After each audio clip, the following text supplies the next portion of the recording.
তোমরা সবাই অনেক ভালো আছো এবং আগের মতোই আজকে তোমাদের সামনে ধারাবাহিক ক্লাস নিয়ে আমি উপস্থিত এবং আমরা আজকে শিখবো হলো টেন্সের অনেকগুলো আলোচনা আছে। সবচেয়ে আলোচনা হচ্ছে যে তুমি ভার্বগুলোকে চেনো।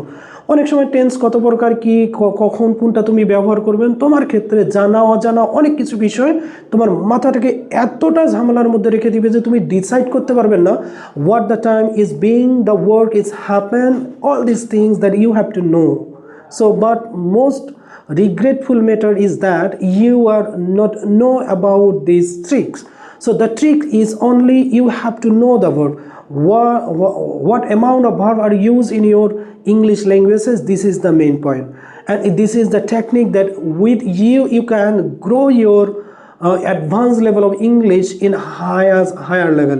Advanced level you are in there, but you get it in higher place. Okay, so now I am telling you something present form of verb. আর ভার্বের বিভিন্ন প্রকার বা তার ফর্মগুলো কী কী আমরা সাধারণত ভার্বের বিভিন্ন প্রকারের ক্ষেত্রে কি জানি যে এস, ইএস, আইএস যুক্ত ভার্বের ব্যবহার, মূল ভার্বের ব্যবহার, ভার্ব আইএনজি যোগের ব্যবহার, ভার্বের পাস্ট পার্টিসিপল ফর্মের ব্যবহার এবং ভার্বের পাস্ট ফর্মের ব্যবহার। এই কয়েক প্রকার ভার্ব কিন্তু আমরা ব্যবহার করে থাকি এবং এই ভার্বগুলো কী কী যেমন কামস, ইএস যুক্ত, কাম, কামিং, ক্যাম, কাম। তাহলে প্রেজেন্ট ফর্ম হলো কামস, যেটার সাথে আমরা থার্ড পারসন সিঙ্গুলার নাম্বার হলে ভার্বের শেষে এস বা ইএস যুক্ত হয়। মূল ভার্ব হলো কাম, ভার্বের আইএনজি যোগ হলো আইএনজি যোগ কামিং, ভার্বের পাস্ট পার্টিসিপল ফর্ম হলো ক্যাম, কাম এবং পাস্ট ফর্ম হলো came. Goes, go, going, went, gone. Meets, meet, meeting, meet, met. Thinks, think, thinking, thought, thought. Reads, read, reading, read, read. Write, write, writing, wrote, written. Tells, tell, telling, told, told. Gets, get, getting, got, gotten, or got. Flies, fly, flying, flew, flown. Cries, cry, crying, cried, cried.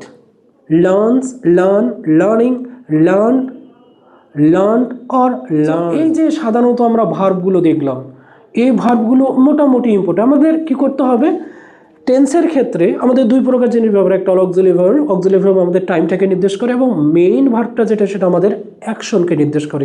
অর্থাৎ তুমি যখন কোনো কাজ করতে যাবেন এই ভার্বগুলো খুবই জরুরি এবং খুবই ইম্পর্টেন্ট এবং তোমাকে এইগুলো মুখস্থ রাখতে হবে। কারণ মুখস্থ রাখার মধ্যে তোমার সহজে ওগুলো তুমি রিকল করতে পারবেন এবং সহজে তুমি সেগুলোকে ব্যবহার করতে পারবে। এই রিকল করা, ব্যবহার করা, এই রিকল এবং ব্যবহার করার মাধ্যমে তুমি সহজেই ইংরেজিটা শিখতে পারো।